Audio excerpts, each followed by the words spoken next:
What's up, my it's Special Hori, and welcome to part 4 of What If Luffy had the Sharingan. So, this episode is around more than an hour long, and this is the first time making this kind of episode, so please forgive me. But in this lobby arc is very big actually, so yeah, apologies for that. But, anyways, without any further ado, let's get watching.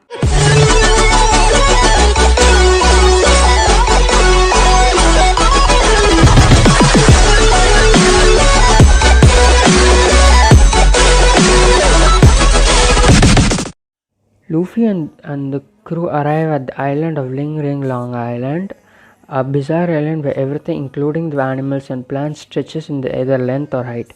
Despite Nami's warning, Chopper, Usopp, and Luffy go exploring and find an unoccupied house, a tall house with two walking sticks of bamboo. They break the bamboo and Tonjet plummets down. Tonjet has lived on this bamboo switch for 10 years. He's delighted that his horse, Shelly, waited for him for so long, although his folks are Normats and left the place years ago. He also tells the straw has the geography of lingering long land, which consists of 10 islands that are connected and can be walked between foot during the big ebb every year. Toji's tribe changes the island every 3 years. After that, he takes Shelly for a ride. In the meantime, the Going Merry and the rest of the crew are surrounded by an unnamed pirate crew, stating that the captain wants to play a Davy Black fight with Luffy. Back at Toji's house, Chopper and Usopp and Luffy watch Toji ride Shelly, just seeing her getting shot by the Foxy, the Silver Fox, who asks Luffy to play the Davy Back fight. The Davy Back fight, members of each crew face off in different events in which the winner of the event can steal a crew member of the losing team, even the captain. The Jolly Roger can also be taken with it the dignity of the crew. Foxy takes Luffy, who's angry for the unprovoked attack at Shelly, and unknowingly accepts. With Luffy's crew playing against Foxy's crew, they play a best of 2 out of 3 game. The events that plays are Donut Race, Groggy King, and Combat. For the first events, 3 members of each crew must build a makeshift boat out of nothing but 3 barrels and 2 oars. Each team then races around the island, trying to avoid obstacles and enemy cheating in order to make it to the finish line first. Each team is given an eternal pose so that they can find their way back to the island even if they get too far away from the shore. A team of Nami, Usopp and Robin face a team of Posh, Captol and Mines though the Straw Hat managed to get in the lead. Foxy cheats and uses Devil Fruit to slow them down enough for his team to pass them. Foxy takes Chopper as a part of his crew while Chopper starts crying over how he does not want this and he only went in the sea with Luffy to be a straw hat. He starts saying that he doesn't want to join this and refuses to be part of Foxy crew and starts crying even more, prompting Zoro to slam his drink to the ground and yells at Chopper to shut up, stating that it's shameful what he's doing. He tells Chopper that he was the one who chose to go out to the sea and not Luffy. They accepted the game and lost, and Zoro tells Chopper that he should not be crying as a man and he should sit back, shut up, and watch the rest of the game as they win him back. Nami scolds Zoro over the treatment of Chopper. However, Chopper realizes that he is right and he also remembers that Luffy has the same past as him, so he understands and mans up. Surprising, Nami as Zoro declares that they will win them back. For the second event, the team of 3 from each pirate crew choose one of their members to see the ball, and the other team has to try to knock out the opposing team's ball in the goal once. Zoro and Sanji take on a team apart known as the Groggy Monsters. Chopper was to participate, but Foxy won him in the previous game. However, the Groggy Monsters use the weapons, and the referee pretends that he cannot see them. After much difficulty, mostly due to the fight between the two crewmates, partly due to the bias on the referee's part against them, Sanji and Zoro team up and defeat Groggy the Monsters. The last event is a duel between two captains. When Luffy and Foxy fight in this competition, the battle takes place in Foxy's ships, which is full of tabs and weapons to give him the advantage. Before the match, Usopp persuades Luffy into wearing a large afro wig which will increase his strength. In actual effect, if any, unknown, but eventually, despite his foe using the several of the ship weapons and even robotic battle suits, Luffy manages to defeat the Foxy by using his attacks and with his eyes closed. And and the scene shows Straw Hat how much Luffy has grown during his battle with Enel. Luffy does not even use his Sharingan in his battle. Luffy wants to end this and gets Chopper back, so he punches Roxy into the ocean, winning the Davy Black fight. Luffy takes back Chopper as well as the Foxy's King flag. After Luffy has beaten Foxy and taken the flag, it is revealed that he only fought for Tanjiro and Shelly. Back in the house, they run into a very tall man and very tall and thin man who is sleeping while standing in front of the house. After removing his sleeping mask, Robin is shocked that the man turns out to be Akoji, one of the three admirals of the Marines. Akoji says that he is privately on the land and does not seek a confirmation and only wanted to see Robin. Ended up after leaving Alabasta. After that, he helps Toji to get to his tribe by freezing the path to the next island with the help of the Hinomi.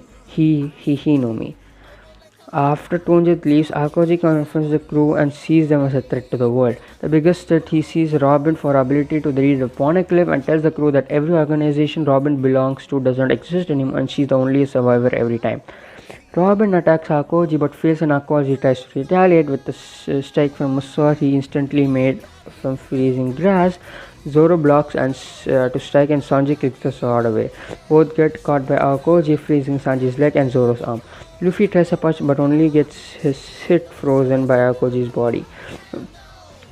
Akoji freezes Robin while Robin states that she really did time to change and how she may have found her home as she is frozen. Akoji tries to shatter her with a punch, but Luffy saves her when Akoji tries to stop her. Usopp grabs her from Luffy's arms and runs to the ship along with Nami and Chopper on Freezer. Luffy sends Zoro and Sanji after them, declaring that he'll fight Akoji one-on-one. Chopper and Nami tend to the frozen Robin in order to unfreeze her, and Zoro and Sanji use the ocean to heal their frozen limbs. Usopp says that they need to go back to Luffy despite Zoro saying otherwise, which prompts Usopp to yell that they need to go back. He thinks that Sanji and Zoro does not care for Luffy's safety, which enrages Sanji and tells Usopp that Luffy demanded to be alone in the duel and they need to believe in him. Luffy badass Akoji. Luffy activates his Sharingan which surprises Akoji, but he thinks that this Luffy's devil fruit power, but is curious to what it does. When fighting, Luffy also uses mantra to dodge some piercing attacks from Akoji, and he realizes that Luffy has observation Haki, even if it's not nearly as powerful as the original. Akoji also sees that Luffy can extend his limb like a rubber. This confuses Akoji since he thought that Luffy was only has a devil fruit for the eye, so how did Luffy have another power? While Akoji was thinking about this, Luffy tries punching only to end up being entirely frozen. Aokoji spares Luffy to his defeat with Crocodile, stating that they are even, but he wonders if Luffy only wanted to buy time for the others or he really thought he could beat him. However, he does not pursue the going merry, stating that the crew will be destroyed by Robin sooner or later anyway. As he leaves, he considers giving Luffy a message from Smoker, but it states that it would be too confusing. Aokoji leaves thinking about informing this to Garp and Son Goku, but he stays quiet since he doesn't want to trouble the Straw Hats more than they already have, since they defeated Crocodile as well as Stave Alabasta.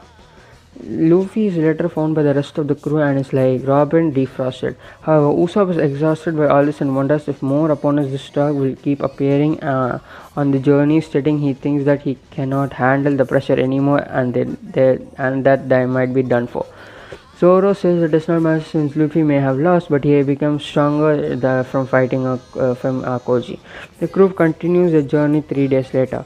After being attacked by Akoji, the crew is fully recovered and is returned to sailing. Along the way, the crew saw a giant frog doing a crawl stroke and wanting to eat it. Luffy orders everybody on the ship to follow it. They ended up with some tracks underwater and were nearly run over by a train traveling on the top of the water, with the frogs was sent flying by it. They were amazed by this sight. On the nearby station, they met with the station master named Kokoro and her granddaughter Chimney. along with her pet rabbit Gonbe. After realizing that the frog Yokozuna, who's perfectly fine and is always testing his strength against the train, Kokoro explains that the train was a sea train that connects several of the nearby islands and is called the Puffing Town. She then told that the log post would lead them to Water 7, a city of shipwrecks where they could fix their ship, and told them to get help from a man named Iceberg. The crew arrived at the city, which resembled a fountain, and sailed through the canals of the city looking for a place to dock. But people were kind enough to tell them where to hide their boat. After stopping, a group of Luffy, Nami, and Usopp head to exchange their gold from Skypiea and to find a shipwreck, using creatures like Yakuras to navigate the canals. Later, Robin and Chopper also left to look around, and Sanji willed himself to do the same, leaving Zoro with the ship. While Chopper was in the bookstore, a masked man went past Robin and simply said, CP9, which left her in shock. When Chopper came out, Robin was gone. Meanwhile, several bounty hunters came to the Going Merry to claim the bounty on the crew, but they underestimated Zoro's power and were quickly defeated. Luffy's group managed to exchange the gold for 300 million berries and went to dock 1 to the Galila Company. There they met Kaku, one of the 4 men who revealed that Iceberg was the mayor of Water 7 and the president of the Galila Company. Kaku did not know where Iceberg was, so he decided to inspect the ship in the meantime, using immense speed and leaping capabilities to rocket across the sky.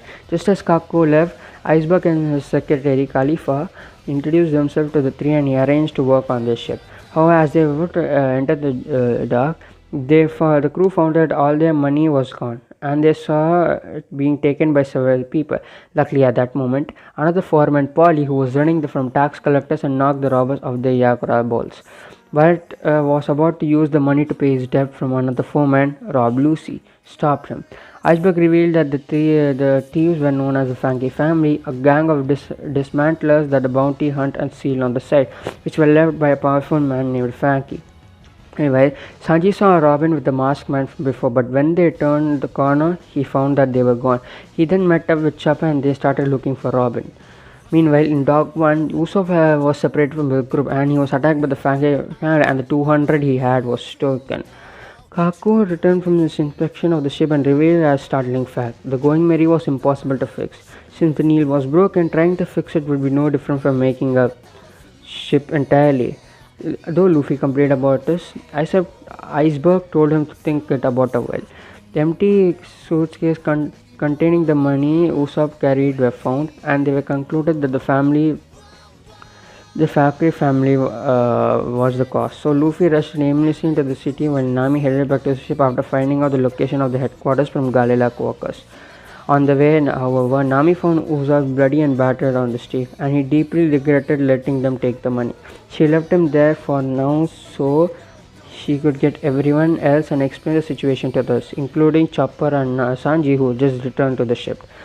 The Frankie house, the dismantled headquarters, the stolen money was presented to Frankie himself, who revealed that the amount would be enough to buy what they always had wanted, and left the gang a bunch of money to party with. As he was about to leave, a door exploded and Usopp walked in demanding to give the money back, but after a failed attempt to attack Frankie, the other ganged up on Usopp. The other Straw Hats went to where Nami left Usopp, but all they could find was a bloody footstep as Luffy fell from the sky. After he explained that he was trying to leap across the city like Kaku, which he tried to copy but wasn't fast enough to activate the Sharingan and do so, he was told the situation. Outside the Frankie house, Luffy, Zoro, Sanji and Chopper found Usopp even worse than before. The four battled the Frankie family, destroying the building, but they found that the Frankie already left with most of the money. At this time, Luffy decided to abandon the Going Merry and buy a new ship. At Going Merry's, Usopp's wounds were treated and the news was spoken to him that they will change ships. At first, Usopp thinks that they are joking, but when it confirms it is true, he asks it because he lost the money. But Luffy insists that the money would not have made any difference and the ship can no longer share. Usopp gets angry and insists that the Going Merry is just as crewmate as everyone else, yelling that Luffy would trust changes he must just that day and abandon a friend that was with them from the beginning. Luffy insists that he thought long and hard to make a decision, and if Usopp does not like the way he captains, then he should just leave. Sanji managed to get Luffy to calm down, and the captain apologizes for what he said. But Usopp says those were his true feelings and says that if they are gonna abandon Mary, they have to leave him behind too. As Usopp leaves the ship, with everyone else looking on tearfully, he turns around and challenges Luffy. Challenge, yeah, once again, he challenges Luffy to the, yeah, once again, he challenges Luffy to a duel over the control of the ship at 10 p.m. that night. On the ship, Nami tries to convince Luffy to resolve the matter with words, but Luffy points out that Usopp is not the type to abruptly put his life on the line for things he does not strongly believe in. So he issued the challenge. There was no turning back. Sanji yells at Zoro for letting the Franky family escape after they attack him, because if they don't steal the money from Usopp, none of this would not happen. But Sanji gets them to Nami gets them to calm down. True to his words, at 10 o'clock the night, Usopp comes back to the ship for this duel. The fight begins when Usopp mostly uses weak attacks like Usopp Spell and Shingen Tamago Boshi. But it turns out that they were simply to set up several brand new attacks. Usopp reveals strategies not to give Luffy any chance to attack and managed to give him several damaging hits in. Though Luffy managed to hit him with his Gum Gum pistol. After being hit by a humongous explosion caused by shooting of a Gingan Boshi into a cloud of exploding gas stored in a bread dial, Luffy charges towards Usopp using his Gum Gum Bazooka attack, but Luffy absorbs the blow into his impact dial. Usopp then hits Luffy with the full force of his own attack, thinking he won.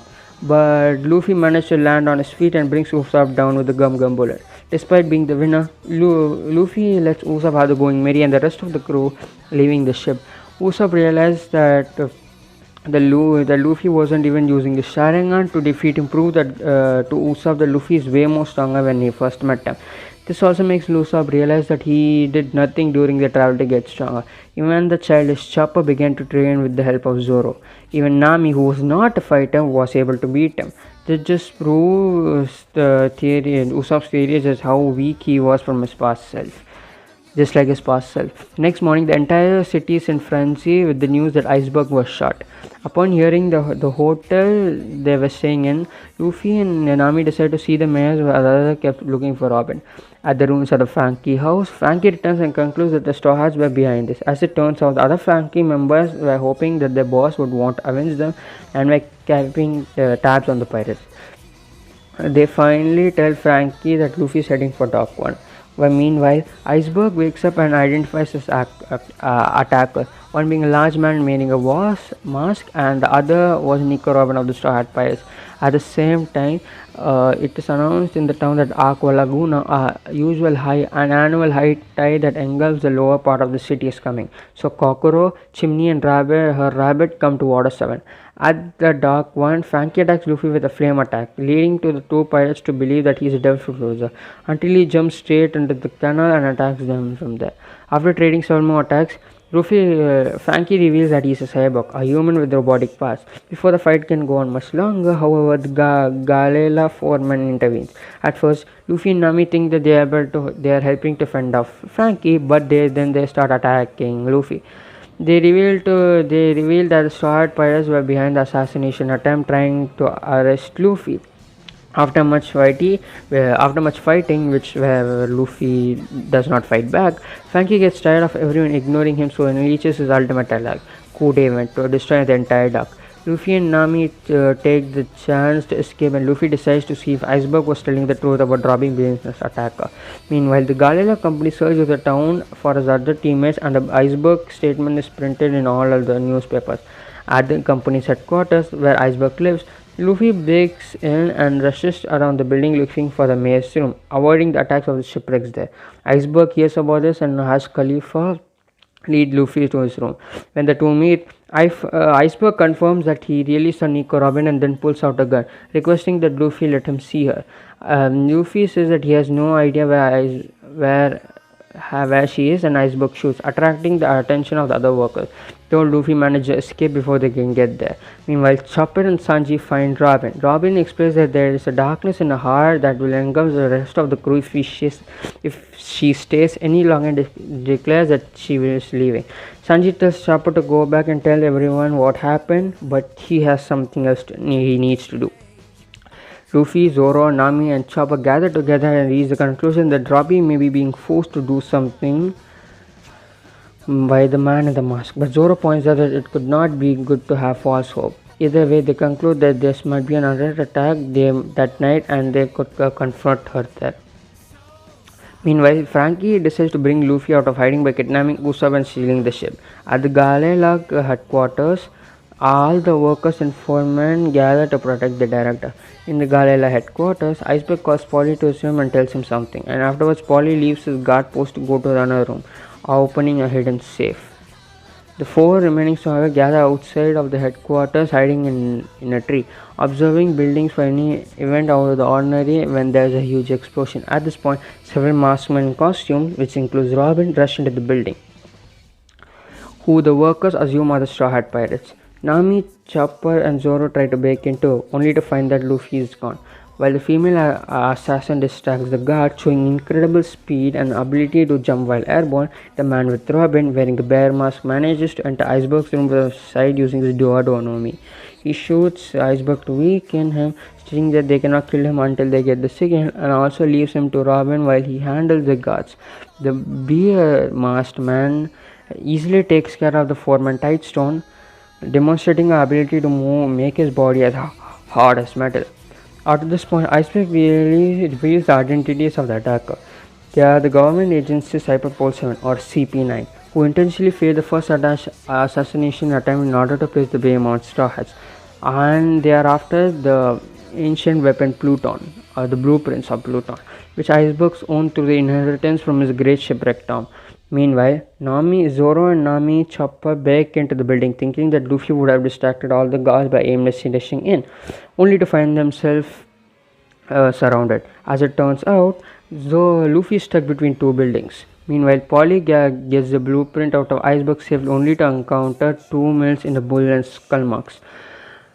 Polly attacks them only to beaten easily, but it turns out the blueprints are fake. Using Denten Mushi, the CP9 agents are alerted to gather in Iceberg's room. At this time, however, Luffy managed to get free and breaks into the room, only to be caught off guard by the powers of CP9, which include the ability to fire an A-blade from their legs. Luffy, who now activates the Sharingan, can see how the method works, how the move works, and realizes that what Robin said was true. He then copies the airblade, but not before Luffy and Polly are pinned to the ground. After talking for a bit, Luffy manages to squeeze himself out and release Polly. Meanwhile, Zoro fends out the shipwreck using the back of his swords as the three make the way upwards. In Iceberg's room, the four CPI agents reveal their identities: the foreman Lucy and Kaku, the secretary Khalifa, and the bar owner Blumeo. As Kaku checks Iceberg's pulse, Luffy, who turns out can speak normally, gives his theory as to what happened to Pluton blueprints. It is assumed that Iceberg was the last apprentice of the shipwrecked Tom and inherited his blueprints as a result, since reports said that he has another apprentice, Cultifarm, died when he was run over the sea train. However, Cultifarm is not really dead. He continues to live in the city to this very day under the name Frankie. When he hears this, Iceberg pulse greatly quickens and Luffy concludes that he was right. Just as the CP9 were about to leave after Frankie, Luffy, Polly, Zoro, Chopper, and Nami break into the room. While Polly finds out about the situation, he attacks Lucy only to be beaten easily. Luffy reveals that the CPN agents are able to use Rokushiki, the 6 martial arts techniques, to put them beyond any other human. The Straw Hats try to talk to Robin, but she leaves, stating that there's a wish that she cannot accomplish when with them. As it turns out, CP9 has set a firebomb in the building to go off soon, but before that, Lucy decides to show off his devil power, the Nico Nomi model leopard. Luffy and Zoro attack him, and Robert Lucy decides to show what the Rokushiki is made of, so he and the rest of the CPN uses Rokushiki on the Straw Hats. Luffy, with his still with his Sharingan active, copies all the Rokushiki techniques, but as soon as he does, he and Zoro are thrown out across the island, and the building is engulfed in flame. With Iceberg and Polly tied up unconscious, Nami is thrown outside while Chopper is buried under the rubble inside. At this point, the four CP9 members leave and come across several Frankie members who are yelling about town that they have Usopp and the ship captain, and that Luffy has to go to the workplace under the bridge if he wants to see them again. Luffy beats them up to find an exact location as the agents head for Frankie's hiding place. Meanwhile, at Frankie's hideout, Usopp continues to fix the ship while Frankie and his assistant, the Square Sisters, cry from his story. While Frankie asks what Usopp plans to do when he fixes his ship, he replies that he is going back to Syrup Village in East Blue after adventuring a bit longer. Frankie tells him that he cannot let him do that, since the ship will not even reach the next island. Nevertheless, go back to East Blue and suggests letting him disband it. After arguing, Frankie throws Usopp into the water under the ship so he can see it for himself that the ship is too damaged to go anywhere. Even after resurfacing, Usopp continues fixing the ship and reveals that he already knew the ship was doomed. On Skypiea, the night after the ship was heavily damaged by Prince Shura, Usopp saw a strange figure in the fog fixing it, telling Usopp, "Don't worry, I'll carry everyone a little longer." The next day, though cruelly done, the ship was fixed and back to its original form without the upgrades made by the Sarutobi Alliance. Not was it only odd that someone would be there to help them, but they would also know what the ship originally looked like, which left Usopp into thinking that the figure was going Mary Soul. Frankie confirms his suspicion, telling Usopp about the Kalubatanam, a ship spirit that appears to warn and even save crew members when the ship is near destruction, and only appears if the ship loves the crew it carries. Frankie points out that even if Usopp traveled to the ship and ended up dying when it fell apart, the Going Merry soul would not be able to live with itself. But Usopp asks Frankie if he should just leave behind a frame when he's about to die. Before this discussion can any longer, the CPI members burst in, knocking out the Square Sisters. Frankie realizes them as being the Galila company and attacks them, asking them what they are doing here. Lucy reveals to them that they are the government and know that he is really Kurti Farm, also claiming that they killed Iceberg. The cyborg is then knocked through the wall, revealing a dusty workshop, the place where Tom workers operated.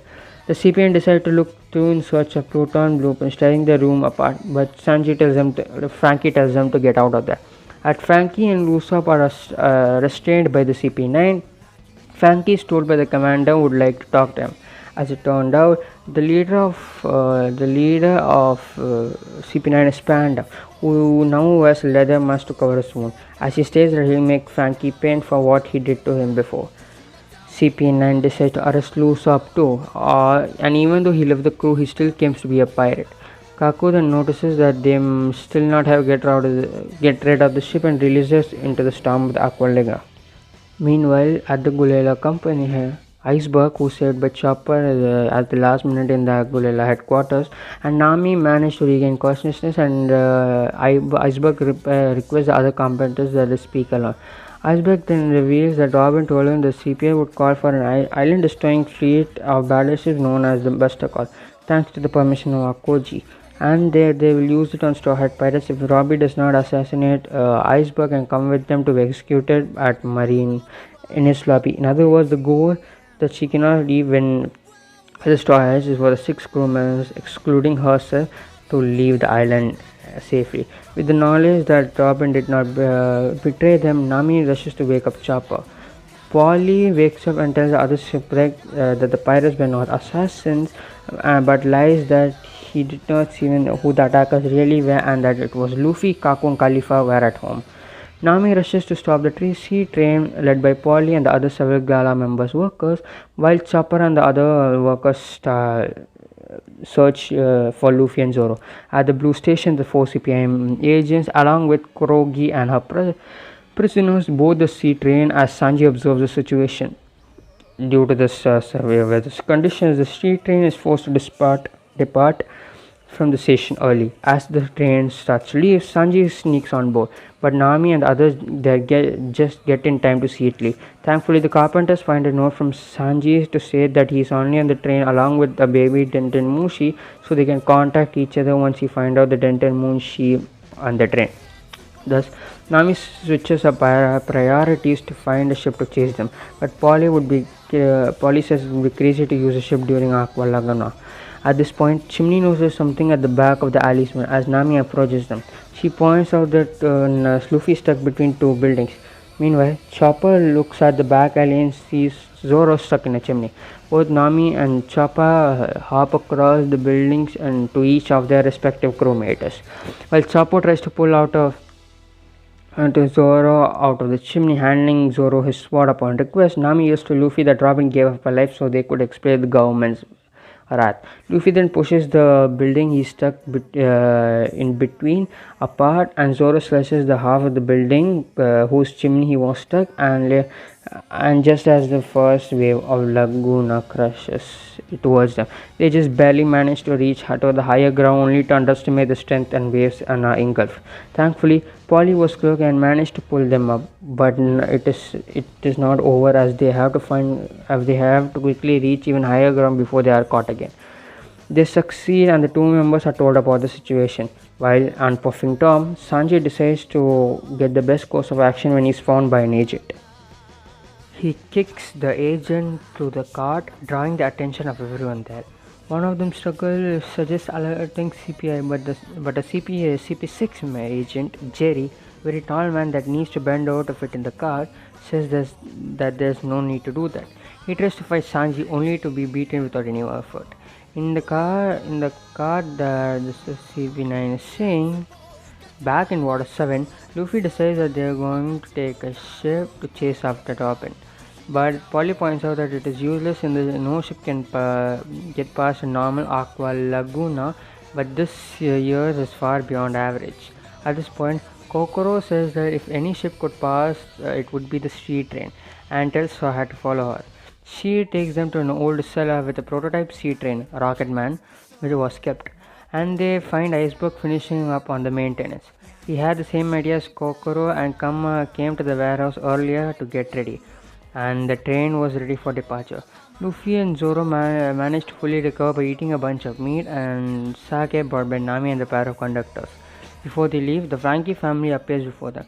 They tearfully request to Luffy that they come with them to Enies lobby so they can rescue Frankie, and Luffy lets the group join them. As Zoro, Nami, Luffy and Chopper get on board, with Kokoro conducting, the train launches out in one of the gates in the city straight to Aqua Laguna.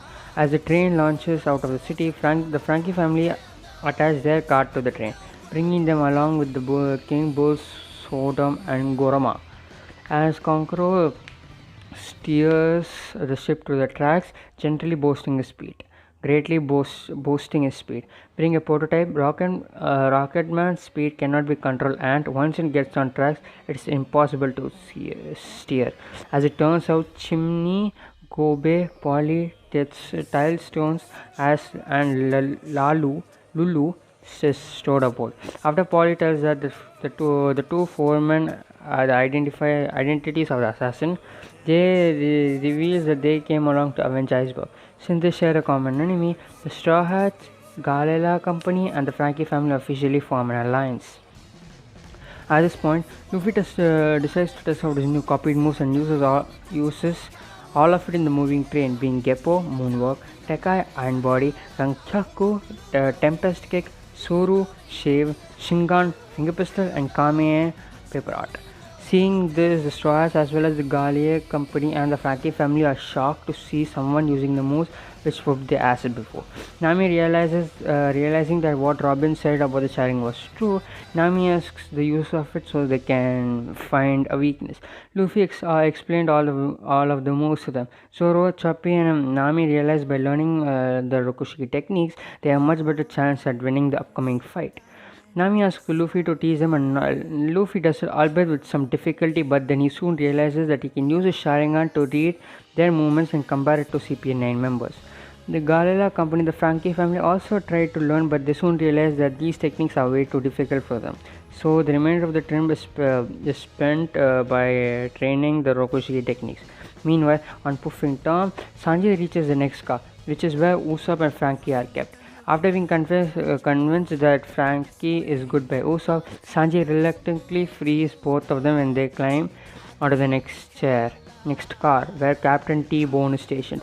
Under a dented Mushi from the previous car, he tells Nami and is told about Robin's situation. Back in the Rocket Man, a huge wave is coming towards them, and despite the best efforts of the Frankie family and the Gorilla foreman, they cannot break it apart.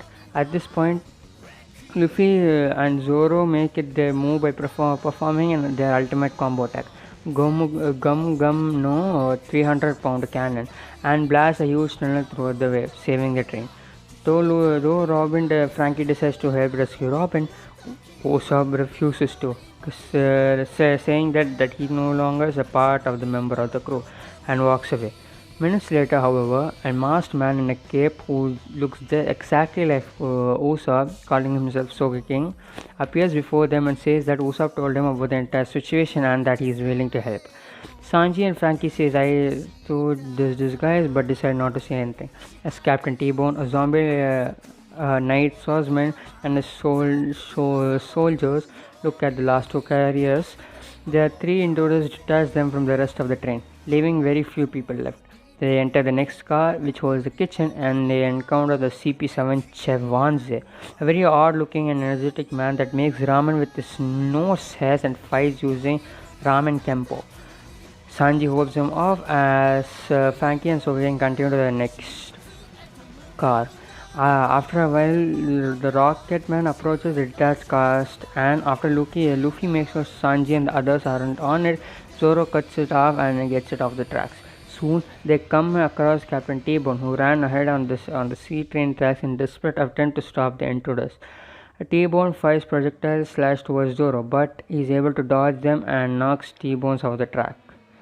Meanwhile, Sanji battles Wanzi and Frankie face off against Nair as Sogeking continues on to Robin's car by using the suction occupied to walk along the side of the train.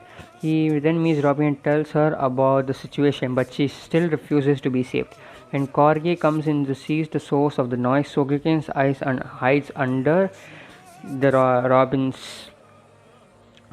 cloak. In the kitchen, Wanze proves to be very weak, but Sanji cannot hurt him with his kick since his feet will get stuck in his ramen armor. The Straw Hat Crow managed to bypass it, however, by using knives to cut the armor apart, stating that since he's in the kitchen and is cutting up food, he can ignore his leg only rule in this case. At the top of car 3, Frankie is overwhelmed by narrow speed, especially when he discovers that his back is his weak point. Though by trickery, Frankie manages to pin him down. As the cyborg punches Nero to the roof, Sanji kicks Mozer to several cars until he runs right next to the CP9 agents. In Robin's car, Corgi finds Sogeking, but he's shot by one of his gunpowder stars. Despite Sogeking trying to stop her, Robbie goes to where CP9, Sanji and Frankie are. She once again denies their help. Even goes first attacking the Sniper King, but he throws a snowball and the four criminals escape to the last car, detaching it from the CP9's car. However, Khalifa manages to grab onto the car with her whip and is pulled in by Buleno. Frankie sacrifices himself by breaking down the wall being held by Buleno and falling back to their car. But this is futile as Buleno teleports to the separate car with an air door using his Devil Fruit power. He attacks Sanji and Usopp, but Robin has him stopped on the condition that she willingly goes with him. Before Sanji can counterattack, Buleno and Robin go into the air door back to the sea train. Talking to Robin, Frankie realizes that Iceberg is still alive because Sogeking told her that, and then informs her that no matter what anyone says, simply being alive is not a sin. Puffing Tom then arrives to the no-ride government island of Enies Lobby. Yokoza the frog appears on the tracks to test his strength against the Rocket Man, and the impact separates the Funky family's car from the rest of the train and knocks it off the tracks. After landing on the train, Kokoro calls a frog over and it is extremely happy to see her, since it thought that she was kidnapped by the government. Somehow managing to talk to the frog, Kokoro finds out that he was attacking the street train so he could become stronger and so he will be able to help stop us from being taken away again. She informs him that Frankie was taken just like Tom was, and Yokozuna decides to accompany them to the Ennis lobby. Meanwhile, the Frankie family comes across the cars Sanji and Sogeking were, and the two both this. The Rocketman and the Frankie family's car connect, and Sogeking introduces himself to everyone there. Everyone realizes that he is Usopp disguised except for Chopper. Luffy also realizes that Sogeking is Usopp, unlike in the canon, but he says nothing and acts ignorant, but Zoro and Sanji notice this. Luffy decides to continue teaching the crew the Rokushiki techniques, including Sanji as well Sogeking. While training, Luffy activates Sharingan and sees Sogeking's post, as well as seeing Sogeking showing no emotion when, like, he knew about Luffy's eye. This further confirms Luffy's suspension. As the sky starts blue, Enies Lobby comes into sight. Reunited with Sanji and Sogeking shortly after the Rocketman, the Straw Hats, along with the Frankie family and the Gulela Company, bring an all-out assault to the government island of Enies Lobby against. So the Straw Hats, along with the Frankie family and the Gulela Company, began an all-out assault on the government island of Enies Lobby against thousands of Marine soldiers and the Cyberport agents in the largest effort to rescue their friends Nico, Robin, and Frankie before they are dragged to the gate of justice. The massive doors are the only thing standing between Robin and Frankie and their respective destinations, Marine headquarters and the terrifying prison of Impel Down. While others battled with the giants Omio and Kakashi, dog-riding gods, monsters Jurosos, and three-headed judge, Luffy rushes ahead and engages the numerous Marines agents on the island. In spite of the numbers and numerous wrong turns, he overpowers them and eventually reaches the roof of the courthouse. Meanwhile, Spandam goes about with overconfidence until a Marine finally reports the casualties are mounting at a horrendous rate. Over 2,000 so far, with Luffy himself responsible for half of that total. Furthermore, thanks to his previous contact with Dory and Brogy, Sogeking is able to convince Umio and Kashi to defect. For the first time, Spandam starts to panic. On the courthouse foot, Luffy encounters the CP9 agent Bullemo. Unlike last time, Luffy is able to match his skill. Then Luffy reveals his new Gear Second ability, which allows him to imitate all the Rokushiki to a greater effect than before, enhancing his body to withstand the strain while using it. Seeing this, Berimo is shocked but comes back to Earth and realizes that he needs to report this to Rob Lucy, but before he can use that, Luffy uses the Rankaku or Tempest Fist in the face.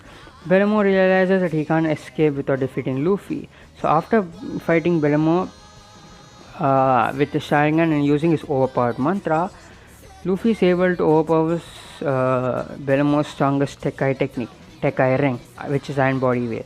Berimo uses Tekai and kicks one leg into the ground and starts rotating his legs at a fast speed, causing his legs to simultaneously slam into the ground on a set path towards his opponent. It also seems to incorporate Rankaku, as the legs leave blue traces in the air like a Roman Rankaku shockwave, and a glancing attack cuts a small amount of Luffy's hair. Luffy copies this as well as the other variations of Tekai moves used by Boleno during the fight and ultimately knocks him out. The others finally catch up and the CP9 and the Straw Hats face each other. Robin's past is finally revealed, where she talks about Ohara and her families. She also reveals the part where her family, the Oharas, used to research on extinct clan with relations to the Void Century. The Straw Hats, realizing what Robin is trying to convey, and they become even more determined to save Robin, wanting to know the captain's past clan's history. She also says her last reason for being unwilling to return to the crew, having been betrayed so many times in the past, she was terrified that one day the Straw Hats will see her as a burden and also betray her. She screams that she would prefer death than that. The other Straw Hats quietly acknowledge the reason Robin had, then Spandam bursts out laughing, saying that she is accurate. and nobody would be stupid enough to think she wasn't a burden after traveling with her. Spandam points on the flag on top of the Tower of Justice, and Luffy is told about the organization World Government, which is after Robin for is over 170 affiliated nations. Luffy acknowledging this, then tells Sogeking to shoot down the flag. Luffy said to remove the mask, which shocked Usopp. Luffy then continued saying that Usopp shouldn't be the saying that Usopp wouldn't be the brave warrior of the sea if he doesn't show the world who he is. Hearing this, Chopper and Sogeking are shocked, although for different reasons. Chopper is shocked since he didn't know that Sogeking was Usopp, but quickly comes out of it and stands there seriously. Usopp, though, is shocked seeing his captain being smart. He then looks around to see the other Straw Hats and sees their reaction, which aren't even face except for Chopper, but soon Chopper comes back to his serious mode. That made him realize that he didn't know how Luffy acted when he was serious. He then remembers all the fights they had as a crew and realizes that he was never in the front lines. Never. Even Nami was in the front line for a couple of times. He realized that he didn't know his captain fully, and this even fueled his desire to become stronger even more. Usopp takes his mask and crush it, showing his face to the world. Then he complied, using his new Kabuto weapon to launch a fiery missile at the flag, setting it ablaze and shocking Spandam, Robin, and all the Marines and agents in the Ennis lobby beyond words. The Straw Hat Pirates had just declared war on the world government. Spandam questions Luffy's insanity, but he just bellowed back that he can take it, and then tells Robin to admit that she wants to live. Unable to doubt her friends any longer after seeing them declare war on her enemy, or that her enemy is their enemy also, she tearfully begged them to take her out of the sea with them. At this point, the Frankie family finally managed to pull the levers, and the drawbridge between the courthouse and the Tower of Justice began to lower. The Straw Hats waited impatiently, while Spandam was terrified. However, Judge Baskerville ordered his personnel to fire the mortar cannon to forcibly stop the drawbridge. Polly and Zamba attempt to stop him by cutting between the three heads, but it's revealed that there were three people in the same suit. The mortar cannon is fired, stopping the drawbridge, and Spandam started to drag Robin, heading to the Gate of Justice, but Frankie stopped him. Frankie, who was impressed by the nerve of the Straw Hats, also knowing that he misjudged Robin, reveals the blueprint that the government has been after. He then explains that the architect who wrote the blueprints of Pluton thought there should exist a weapon like this without having a weapon against this in case of falling into the hands of someone like Spada. But he figured that this is the only way to satisfy the wish of the architect. Frankie then burned the blueprints right in front of the CP9, telling them that he is betting on Straw Hats' victory. If they lose and Robin is taken, the world will end. But if they win, Spandam will be left with nothing. He then told Luffy that he will help him in this fight. In anger, Spandam pushed Frankie out over the balcony, but Kokoro contacted the Straw Hats and told them to jump in the waterfall. Luffy complied, bringing the rest of the crew with him, and they landed in the Rocketman as they shot off to the half-open drawbridge. The train caught Frankie in his front before plowing towards the Tower of Justice. Spandam is shocked and immediately starts to drag Robin away, heading to the Gates of Justice. But before he leaves, he tells the CP9 that they have permission to massacre all the invaders. He then orders Rob Lucy to come with them to take Robin, since he needs to be protected. Then calls Freed, who turns into a sword. Spandam reflected that this specially reserved sword and the CP9 he would have nothing to fear. The Straw Hats emerged from the wreckage of the Rocketman, having suffered only minor injuries. When they head towards the tower, they are called by Fukuro, who's in the corner of the room. He then tells them that Robin is being taken to the Gates of Justice by Lucy and Spandam, and the CP9s are given order to exterminate them.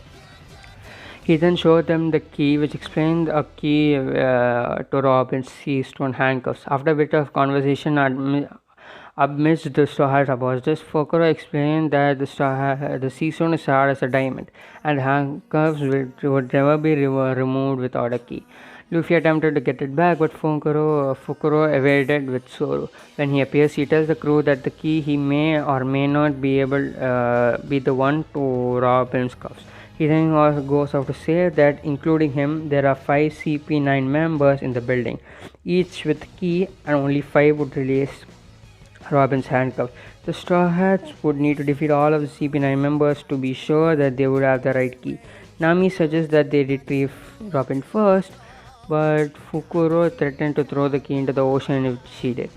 Fukuro tells them that CP9 is giving them a chance, then flies into the building. Luffy immediately starts to run after Fukuro, but Zoro and Usopp stop him, saying that they need to decide where they are going first. After clarifying that Lucy is the pigeon guy, they decide to send Luffy ahead to go deal with them. Sanji stated that without Luffy, they have 6 people with them, and they need to defeat 5 CP9 members in the building before heading off to join Luffy. Usopp is worried that if Robin gets to the gate of justice, it's all over. Knowing that it's a race against time, the Straw Hats rush off with determination to win their fights, even if they trying. Chimney and Gobi run after them, wishing them luck. Chimney and Gobi end up in a car's secret passageway and hear something echoing from the other end. When they realize that it is Spandam's voice, they run towards it. Spandam, with Lucy and Robin behind him, walks down a special staircase. Spandam laughing and taunting all the while. Chimney and Gombe emerge from the hidden door in the tower, then follow the group. They reach the bottom of the tower, finding a large, formidable-looking steel door with an electric lock. Spandam fumbled with the control panel for a few moments, during which Lucy noticed Chimney and Gombe but did nothing. The door opened, revealing a very big corridor. Frankie ran through the tower, looking for the kitchen to refill his cola supply. He finally finds it, but Fukuro blocks his way. Nami encountered Kumadori in a dungeon, and Sogeking tries to the number of doors before coming across a garden where Jabra is sleeping with the key lying on the ground in front of him. Sanji runs into a very empty room, but Khalifa reveals herself and effortlessly seduces Sanji into taking tea with her. Zoro, swords at the ready, is confronted by Kako in a study. Luffy, having finally found the right path to the maze of staircase within the tower, arrives at the top of the judicial tower, but finds that Fukuro was telling the truth and Robin has already left. Spandam explained that even if Luffy were to catch up to them, he would not know how to get across the gate. Kako, claiming to be the CP9's best swordsman, tests his force style against Zoro. After a duel revealed them to be equally matched, he declares Zoro a worthy opponent and uses his dull foot abilities for the first time. Meanwhile, Sogeking tries to steal from the sleeping Jabra without a fight. But before he can reach it, however, a rooster appears and chirps, startling him into making noise that wakes Jabra up. He recognizes Sogeking as a pirate and attacks him, revealing his dull foot ability, Ino Ino no Mi, Model Wolf. The fight is then interrupted by the floor of the room's ceiling collapsing. Zoro falls down, followed by Kako, whose dull fruits give him a form of giraffe. However, due to his inexperience with his new powers, caused him to actually transform into a full animal rather than a hybrid. Jabra finds Kaku's new appearance very funny indeed, and they get into an argument, and Zoro reminds Kaku of their fight. He subsequently changed into his hybrid form, but his appearance makes Zoro lose focus and makes Jabra laugh even harder. Noticing their distraction, Usopp tries to immobilize that assassin with a pair of silicone handcuffs he found, but only succeeded in hitting Zoro, as his aim was spoiled by laughing at Kaku. The latter, annoyed that everybody is laughing at him, lost his temper and cut the lower half with his Rankaku Amene Daichi. Zoro and Usopp dodge the attack, but they find themselves suddenly locked together by the sea stone handcuffs. Since Kaku and Jabra cannot decide who gets to kill their opponent while they are handcuffed together, they offer to unlock the two to avoid getting into another argument. Sadly, neither of them has the correct numbered key, so they resign themselves to fighting both of them. Meanwhile, Chopper managed to find the room where Zoro and Sogeking are fighting. They tell Chopper that he must find one of the other CP9 members and get the number 2 key. Chopper ran off, hoping that Sanji would have the right key. In the dungeon, Kumadori has Nami trapped in his hair with his hair attack, giving her no opportunity to use the Cleme attack. Frankie, low on cola and thus unable to use any special attack, is forced to box with Fukuro. They compared their strengths and punches and found her to be equally matched in the steel and toughness. After 3 cups of tea, Sanji comes to his senses and demanded Khalifa's key. She took advantage of his reluctance to hurt women and kicked him across the room. Finally, Luffy reaches the bottom of the judicial tower where he can see the gaze of justice in front of him. The only problem is that between them and the gaze of justice is a giant whirlpool. Nami is nearly killed by Kumadori before Chopper attacks him to rescue her, and she escapes taking the stolen Kumadori's key. Sanji suddenly fell from the upper story. His body terribly wounded and deformed by some unknown power like a doll-like figure. He explained his plight to Nami, who verbally criticized him for his foolishness before advancing to face Khalifa herself. At the gate of justice, Luffy nearly drowned trying to cross the ocean by himself, but is rescued by Gonbei and Chimney, who led him to the secret passage that Spandam had used elsewhere. It led to the lower areas of the tower and eventually immovable steel door. Luffy broke through it with his new gear's third, and afterwards his body briefly shrunk to a child size. Luffy then returns to normal and he pursues Lucy and Spandam. Lucy informs his commander that they are being followed, and Spandam orders him to wait behind to hold off any pursuers while he takes Robin to the gate of justice. Meanwhile, Frankie and Fukuro battle continues to the kitchen, each one trying to punch harder than the other. As they exchange blows and turns, Frankie begins to flag due to lack of cola, but they find it soon interrupted by Kumadori and Chopper, who burst through one wall. Chopper's first ball has worn off, so he stalled Kumadori by locking him in an enormous fridge. He joined forces with Frankie, and after accidentally giving him the cyborg the wrong thing several times, Chopper gives Frankie a full of cola refill. Frankie, now super recharged, punched Fukuro out of the building, and the fight continues outside, taking them down to the ocean and then high above the tower, where Frankie ended the fight with the Scoot Day vent cannon. Frankie then gets the number 4 key out of Fukuro's coat pocket. Zoro and Usopp are still handcuffed together and running from Kaku and Jabra as best as they can. The two agents eventually manage to get to another argument in the process, giving Zoro and Usopp a chance to form a plan. If Zoro cannot hold a sword with Usopp in his arm, Usopp must become the sword and used as a weapon instead. Usopp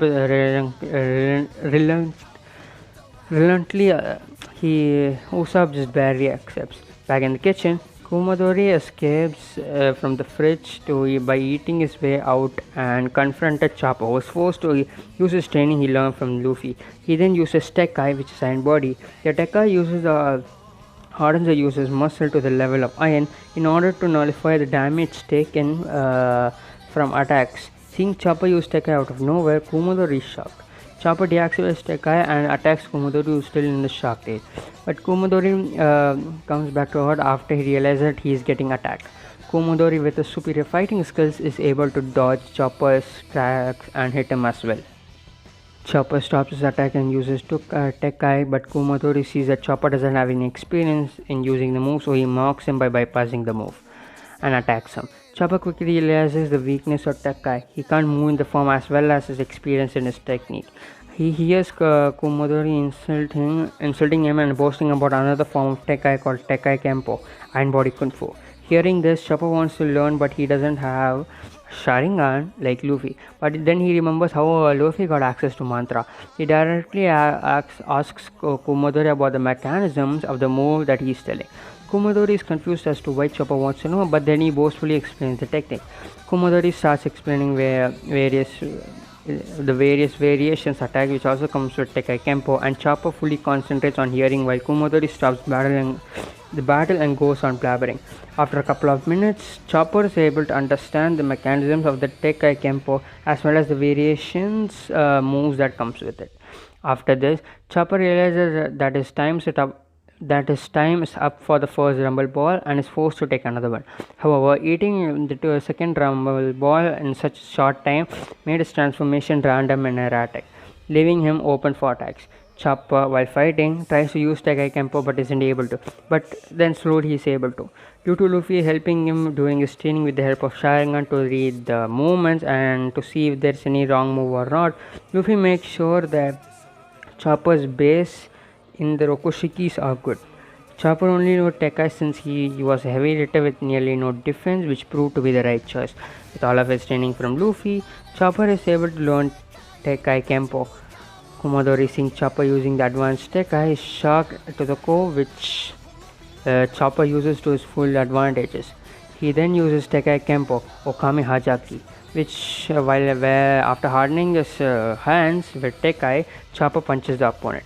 Then he uses Tekai Kempo, Roga no Kame, where Chopper attacks his opponent using his claws. Then he uses Tekai Kempo, Dawn Furrow, where Chopper punches the opponent's stomach with Tekai in use. Then Chopper uses Tekai Kempo, Mantro, where Chopper flips onto his hand and kicks the opponent up in the air. And Tekai Kobusin, where while his body is in the state of Tekai, Chopper crouches onto a pouncing position, hardens his teeth and leaps towards the target head first, attempting to tear them with his fangs. The still shocked Kumadori does not anticipate Chopper is using the move told by him.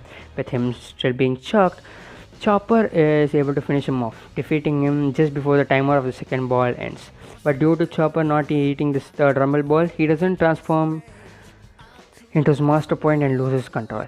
In Khalifa's room, Nami's battle has seemed to end prematurely. She's like paralyzed on the floor as Khalifa calmly took a bath. Nami, after recovering her strength, tried to attack the CP9 agent, who defended herself with her newfound developed full powers. She's revealed to have eaten the Awa no Mi, which allows her to create bubbles which can weaken the enemies. Hard then to soap for defense or transmute an enemy body entirely, as in the case of Sanji. Having worked this out, Nami continues the fight but is soon weakened by Khalifa's bubbles. Down in the basement, Luffy finally caught up with Lucy, who held him at bay while Spandam escaped through the gates of justice with Robin. When Robin tried to escape, Spandam attempted to summon CP9 with his ordinary Denmushi but used the golden Denmushi by mistake, which summons a Buster Call, a powerful marine fleet with orders to destroy an entire island. Realizing his mistake, Spandam contacted all the marine stations in the island, ordering them to report it. Meanwhile, Marine headquarters received the Buster Call signal on the silver Denmushi. Noting that the target to be in his lobby, they decided to launch the first fleet from headquarters so as to reach there in 30 minutes. Spandam, after first panicking and not realizing that he is still on air, started to gloat about the life of Marine does not matter as long as he can bring Robin alive to the gates of justice. Robin cut in on his broadcast with the warning to the Marines. Understandably alarmed, the listening Marines evacuated the island, leaving the Frankie family and the guerrilla workers behind as prisoners. Hearing Robin's warning, Luffy tries to force his way past Lucy to reach her, but Lucy fought back fiercely and stopped him in his tracks, forcing him to continue the fight. Jabra and Kako ended the fight with Zoro and Usopp quickly in order to escape the approaching bombardment. In Khalifa's room, Nami struggles against the superior skills and powers of her opponent, who began to transmute Nami's body just as she did with Sanji. But before she can finish Nami off, Nami, realizing that she is about to die, remembers the training with Luffy before arriving in his lobby. Before Khalifa can hit her, Nami used Kami A, which makes the user's body extraordinarily flexible in order to avoid any attacks, float and bending their body like a piece of paper. Nami uses Kami A to dodge Khalifa's attack. Khalifa is shocked that Nami uses Kaiman attack to attack Khalifa in the face, but Khalifa is able to come back to her and dodges with her own Kami. Khalifa demands where Nami learned one of the Rokoshiki techniques, but Nami stays silent. Khalifa, enraged, attacks Nami with her devil fruit, and Nami also uses Kamiye to dodge again and again, increasing her mastery over the technique. But due to Khalifa's superior experience, Khalifa is able to corner Nami at the bar. Khalifa attacks Nami, but then Nami is able to use Kamiye to dodge. But when Khalifa attacks the bath, uprooting the Khalifa's bath at the process, she then hits down the stairs where Sanji is laid unconscious below, drenching the whole area with water. The water from the bath washed away Khalifa's weakening bubbles. Splash and Nami let her realize how to restore herself using a rain tempo. She then also remembered the next Rokushiki technique being the Shingan, in which the user pushes their finger into a certain target at a very high speed, leaving a wound similar to a bullet wound. But due to Luffy herself with Sharingan, Nami made a variation of it using the help of her Klima attack. She pushes the attack at very high speed, leaving more damage than the Shingan would do normally. This shocks Khalifa, and Nami successfully connects her move with Khalifa, causing Khalifa to start bleeding. She then used Mirage Tempo to confuse Khalifa before eventually defeating her with a Thunder Lance Tempo and taking her key. Meanwhile, Chopper as well as Frankie come to Zoro and Usopp's fight after defeating Komodori and Fukuro respectively. Zoro fought to protect him from Jabra and Kaku. Chopper, seeing this, realizes that he needs to take the risk and uses his third Rumble Paw, but not before warning Zoro and Usopp about it. But before both of them could say anything, Chopper ate the third Rumble Ball and grew into a gigantic, terrifying monster that dwarfs all over the members currently present in the room. Chopper blindly attacks both Jabra and Kaku. But before he could do any real damage to both Chakra and Kaku, they both lured Chopper to the edge of the building and punched him out of the building. Frankie, seeing this and realizing that Chopper is a devil fruit user, then jump in after to save him. Nami comes in and unlocks Zoro's and Usopp's handcuff, allowing the real fight between Jabra and Kaku to begin. Kakura uses powerful Hengaku attack to literally size the tower in two. Robin tries to escape from Spandam, but he is stopped by attacking Funk Referee. With Chopper back to normal, safe and out of the water, Frankie remembered that Nami told him to head towards the Gate of the Justice to try Fukuro and Komodori's keys on Robin's handcuff. So Chimney and Gobi show him the way. Zoro began to once again battle Kaku. Kaku reveals more impressive ability to the use of his devil fruit. Using his nose as a longer version of Shingan, he deflected the blow easily and nearly cut a boulder nearby. Usopp tried frantically to defend against Jabra, but even his new Kabuto is no match for CP9's agent speed. He then decided to use Luffy's training to the use and use Tekkai to block Jabra's attack, and then cancels Tekkai to use his own variation of Shingan with his new Kabuto. Then Usopp pushes their ball attack into a certain target with a very high speed, leaving a wound similar to the bullet wound. When Usopp uses Tekkai, Jabra is shocked, and this allowed Usopp to use his variation of Tekkai Shingan, but he snapped off it and blocked the attack with his own Tekkai. Jabra caught Usopp off guard by offering him the key without a fight, but attacked Usopp at the last moment, knocking him down. When his opponent is elsewhere, Jabra begins to gloat at Usopp's weakness, but is cut short by the sudden arrival of Sanji. Returned to his normal self by the falling water of Khalifa's bath. He distracted Jabra and told the wounded Usopp to help any way he could. Seeing Sanji coming to the fight makes Usopp yet again realize just how weak he is. Even though Usopp learned the Rokushikis from Luffy, he couldn't defeat his opponent, so Usopp leaves the room. Outside, the sea train departed, filled with the capacity with escaping marines. Meanwhile, Polly managed to untie the other captives, and they tried to find an alternate way out of the island. Fighting Sanji on the tower's landing, Jabra revealed his Tekkai Kempo, making him all but immune to Sanji's kick. Suddenly, Jabra stopped fighting, carefully offering Sanji his key and telling them that Robin is really his long-lost sister. Sanji ignored the deception and continued the fight. Meanwhile, Usopp, high above the tower, came up with a plan. To combat Jabra's impregnative Tekkai, Sanji decides to use his training. When Jabra tries to punch Sanji. Sanji uses Zoro. Sanji the Zoro using Zoro allows Sanji to move at extremely high speed in order to avoid attack, as well as to attack at higher speeds with greater power. Seeing Sanji use Zoro, Chibara has won against Shark, and Sanji takes his time to jump into the air and use Geppo, which allows Sanji to push himself off the air itself with superhumanly strong kicks, allowing them to travel through and remain in mid-air for extended periods of time in what effectively resembles flight. Sanji then creates his new move technique, Diable Jamble, where he eats up his food with a friction, resulting in a powerful kick that burns towards the enemy's defense. He then kicked Jabra across the chest, sending him flying. Sanji, not yet done, swings his leg and uses Rankaku, a powerful projectile technique in which the user starts kicking at a very high speed and strength, sending out sharp compressed baits of wind and that slice opponents and greatly damage a human body.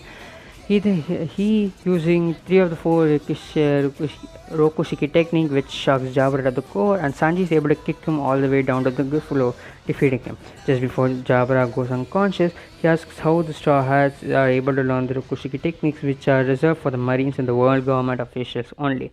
Meanwhile, Spandam dragged Nico Robin across the Bridge of Hesitation, a long red that leads to the Gate of Justice. Frankie caught up to Luffy and Lucy and asked Luffy if he needed help. Luffy snapped at him, telling him not to interfere. He then told Frankie to take the keys and head to where Robin is. Behind the door, Luffy is guarding. Zoro and Kaku continue the duel, with Kaku using his dull fruit powers to gain the upper hand, wounding Zoro with his rain of Rankaku attacks. Zoro, finding it interesting and wanting to learn how to use the Rankaku attacks using his swordsmanship, so he based Kaku just like Luffy and Chopper did, asking him flat out. Kaku is confused by what Zoro's intentions are, but then he remembers that not everyone can learn Rokushiki and he doesn't see Zoro using Yokoshiki yet. So he boastfully explains the mechanisms of his variation of Rankaku. They stop the battle with Kaku explaining and Zoro listening to it. After some time, Zoro understands how to use it, so he resumes the fight. Zoro then started Kaku by mocking his voice. Angry now, he experiments widely with his transformations. Kaku transformed to a much powerful form, which removes his long leg by strengthening his arms and legs. Combined with his largest swords he received, Kaku gains upper hand and mocks Zoro attempt to rescue Robin. This angered Zoro, not wanting to hold out anymore. Zoro starts using his learned Rokushiki attacks, being Soru, which he is able to dodge one of Kaku's slashes. Kaku, seeing this, is shocked, and Zoro uses something which shakes Kaku to the core. He uses Shingan, which is swords, in which Zoro pushes his swords to a certain target at a very high speed, leaving a gaping hole. When Zoro uses a variation of Shingan, he targets Kaku's arm, injuring it. Kaku, who is shocked to the core, snaps out of it when he sees a gaping hole in his arm. He realizes that he cannot mess with Zoro anymore, so he uses all of his experience as a swordsman and attacks Zoro with everything he's got, using his Delph fruit powers and swordsmanship. Zoro, knowing that the battle went up a notch, unintentionally prompts him to unleash a new mysterious technique, Kutoru, where he appears like an Ashura deity. 3 faces plus 6 arms meant 9 swords total. Realizing the danger, Kaku prepared to finishing blow, the most powerful Rankaku attack that sliced the tower in half. Zoro countered with Ashura Ichibun, combined with this Zoro's own version of the variation of the Rankaku, which was so powerful that it negated Kaku's Rankaku and finally incapacitated the CP9 agent. This caused something to unlock within Zoro. Zoro, noticing the new changes, realized something. He has unlocked Mantra. He knows how Mantra feels since Luffy explained the feeling to him during the trip back to the Blue Seas. But Zoro keeps this in mind for later and asks Luffy to help him with the Mantra. So, Zoro delivers Polly's message to termination, and in the drowned Luffy gives Zoro his key and even shares a joke with the man who defeated him. At this moment, Sanji catches up to Zoro and learns that the last key is now there. Robin admitted that she's afraid of death, tries to escape, and even biting down on the bridge to stall for time. At the same time, she is insisted in her mind that the crew will be coming to save her. Luffy, unable to you hurt Lucy, who fights him with a rapid fire Shingan. Frankie comes to Luffy's aid by trying to hit Lucy with the same move he used against Fukuro. Frankie's move is unsuccessful against Lucy's much stronger Tekai, and Lucy prepares to strike Frankie. Luffy uses Gear's second ability to knock Lucy away. Frankie was astonished by Luffy's new strength and power and encouraged him to defeat Lucy. Luffy managed to keep the now transformed Lucy at bay and allows Frankie to leave the room to chase Spandam and Robin. On the bridge, as Spandam dragged Robin by the rope, gloating that no one will ever reach her because he set up landmine behind them. He then explained that his father, Spandine, was the one who led the destruction of Ohara, which infuriated Robin. There was an explosion as Frankie triggers the landmines as it is blown into the water, and Spandam laughs that no one will save Robin. Spandam is suddenly hit by a missile, and the Marines waiting to transport the prisoner are also attacked. Usopp has fired shots from the top of the Tower of Justice, a distance that none of the Marines could hit with any weapon and none could see without binoculars. Robin escaped and the Marines fired at her, but Frankie jumped in the way to block the bullets. So, what is his name? Yeah, Usopp and shot Zoro and Sanji's keys to Frankie, leaving him with all the 5 keys to use on Robin's cuff, the number 5 key being the right one. Spandam is shocked seeing that CP9 was defeated, and with all the keys in hand, Frankie eventually unlocks Robin's stone cuffs. Robin thanks Usopp, but he replies that she should save the thanks until later. Usopp also tells Robin that she is now free to do whatever he wants, and Robin makes a decision. Using her doubtful abilities, she attacks Spandam. The celebration is cut short as the Buster Call arrives, and the top of the judicial tower is blown up. The defense fence surrounding Enies Lobby is also destroyed. Frankie shouted that this is their last chance to escape, and there's an escort ship at the end of the bridge. In the tunnel beneath the towers, Nami, Kokoro, who's carrying Chopper in her head, Chimney, Gobe continue their escape. The battle with Lucy and Luffy raged on. Luffy is able to land an attack on Lucy, who is forced back with pain.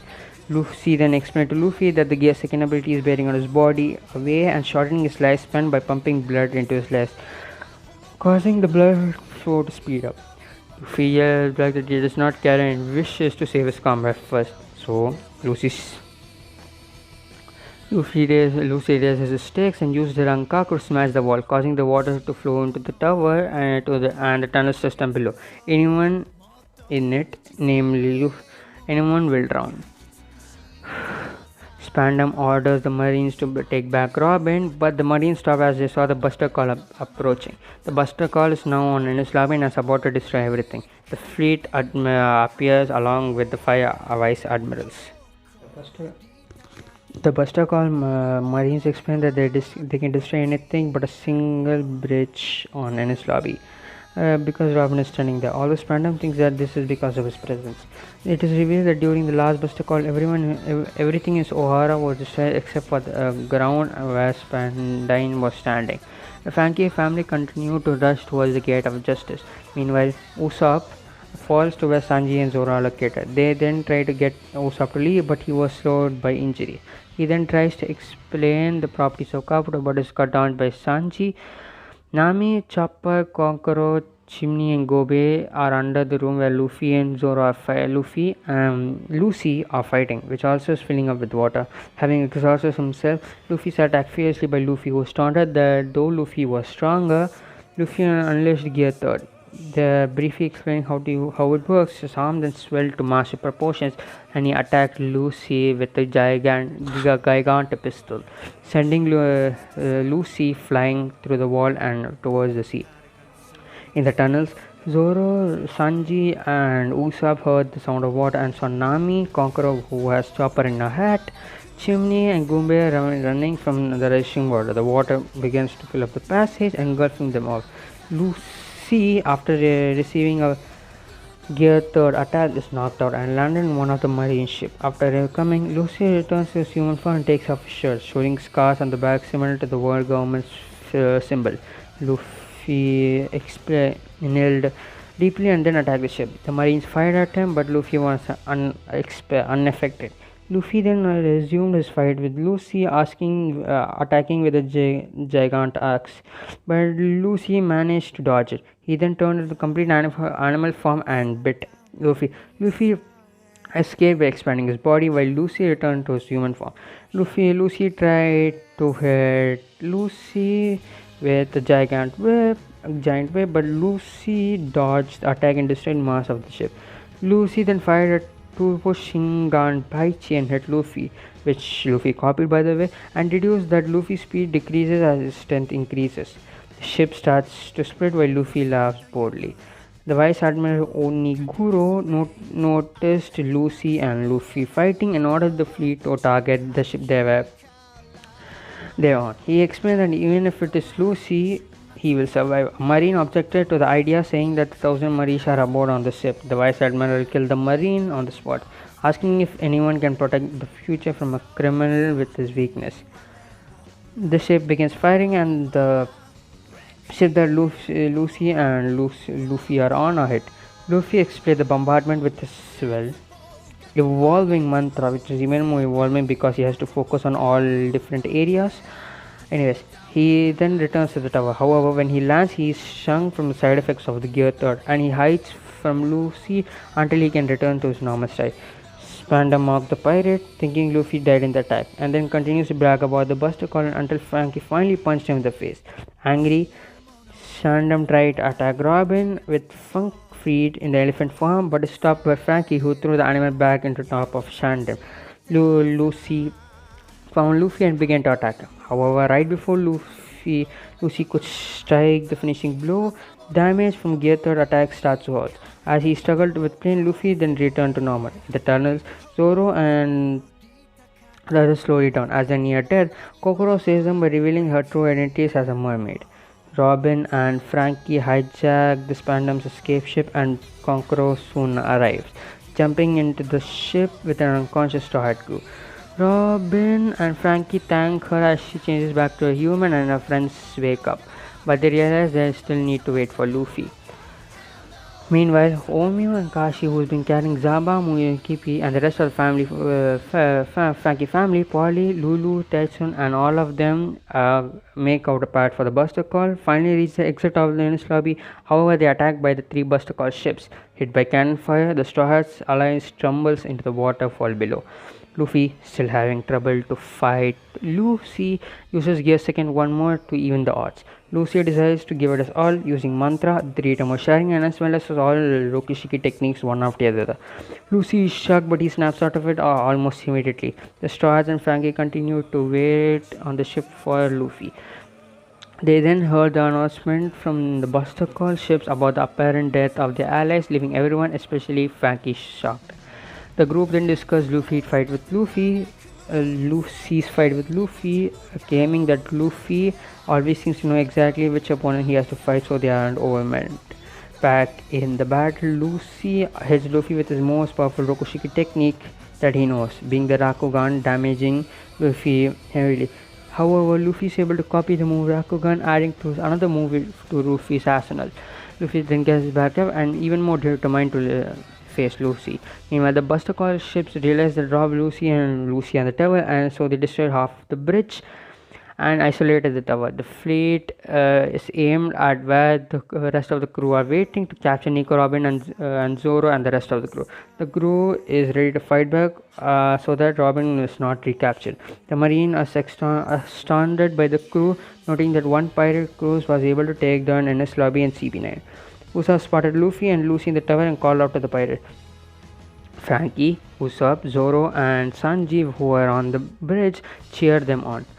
Newly motivated, Luffy prepares to fight Lucy again. Lucy, upon seeing the crew, remarked that it was quite a crew, but that evil cannot win. As the fight continues on, the Buster Call announces the 200 captains and lieutenants would finish the crew and recapture Nico Robin. As the pirates get ready to fight back, they realize that Sanji has no mission. Nami exclaims that they need to find a ship to get a ship to as Chopper finds himself unable to move. On the bridge, Frankie, Usopp, and Zoro took the captain and lieutenants, while Frankie noticed that there were devil fruits among them, making it more difficult. Zoro uses a variation of Rokushiki technique, but his sword Yabashi is broken during the fight. Robin and Nami fought off the marines that attacked the ship. Meanwhile, the battle against Luffy begins to struggle and the effects of his gear's second beginning to show. Lucy taunts him no matter how Luffy struggles. In the end, Luffy cannot take down Enies Lobby. Luffy attacks, but Luffy dodges attack and tries to attack a devastating blow, but Luffy dodges this and decides to use the same to rob Lucy with every ounce of power he had. On the bridge, while fending off the others, Usopp saw Luffy's attacks and froze. Lucy used every ounce of his power to power a devastating Rakugan, hitting Lucy's strength, just causing him to vomit a lot of blood.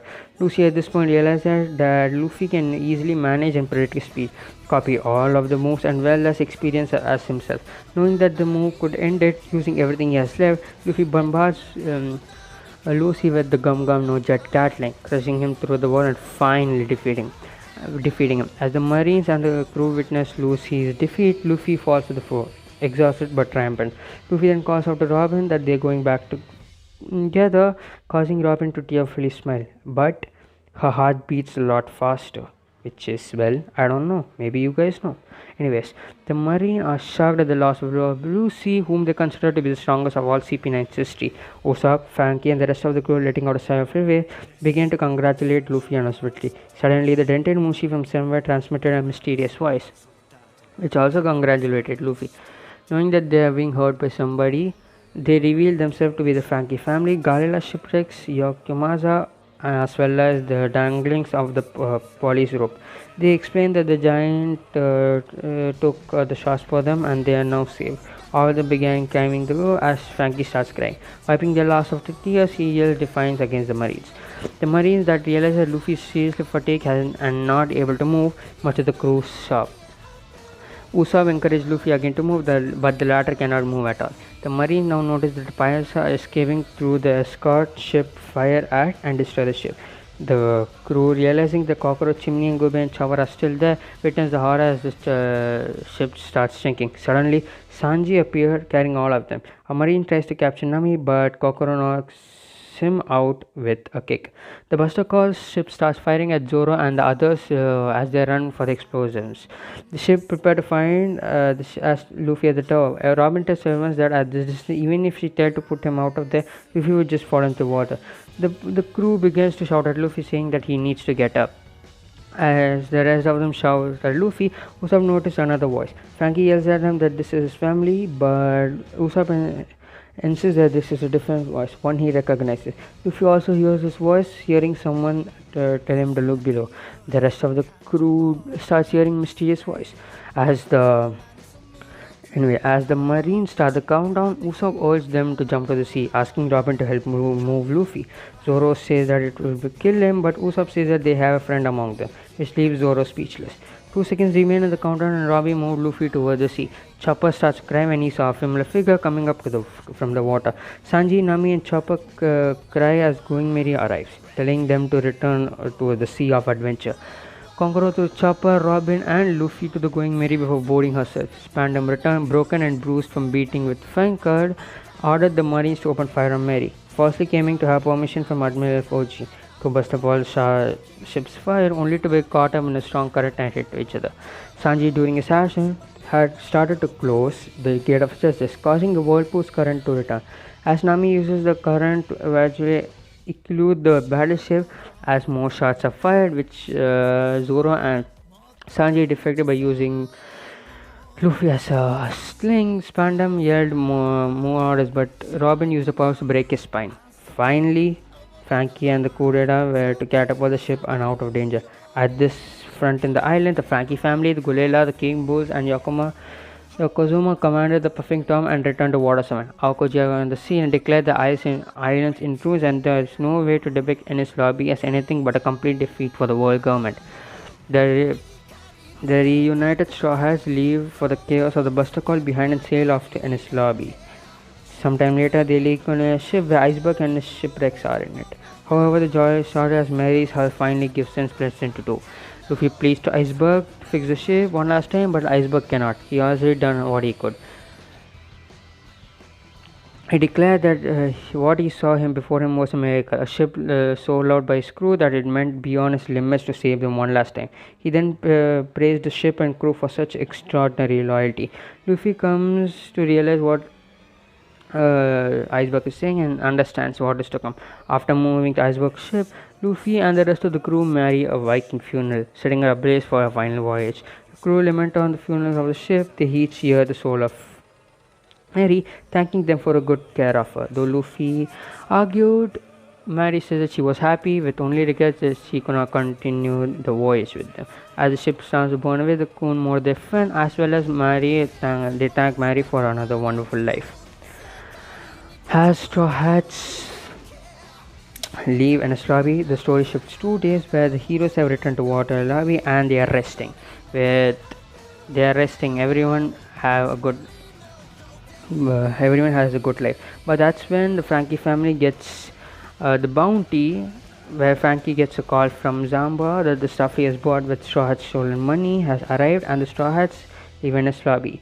But that's when the bounties are revealed to the Straw Hats, which are the bounties of the Straw Hats are revealed to each other. Straw Hat Luffy 32,000 million, Pirate Hunter Zoro 120 million, Demon Child Robin 100 million, Blackleg Sanji 80 million, King of Snipers Usopp 30 million, Cat Burglar Nami 20 million, and Cotton Candy Lover Chopper 100 million. After this, everyone they also received the last bounty poster, which is Frankie's of 45 million. The Frankie family urges Luffy to take Frankie since he's not a wanted man and was the greatest asset to Luffy during the Ennis Lobby. They also Luffy agrees and they wait while Frankie builds a new ship named Sunny, which he shows them to them later on. But that's when, after all of this happens, the what do you say? The Marines come in and Garp introduces himself to the crew and explains Luffy's origin, as well as what's his name, Zoro and Luffy meet back with Helmeppo and Kobe. They have their fun reunion, but they leave off again. The next day, all the Straw Hats leave the in Water 7, where Usopp hurries asking them to join. First he boasts about himself, but when he realizes that the crew is not accepting him, he apologizes and Luffy, stretching his hand, captures him and brings him to the crew. And after that, they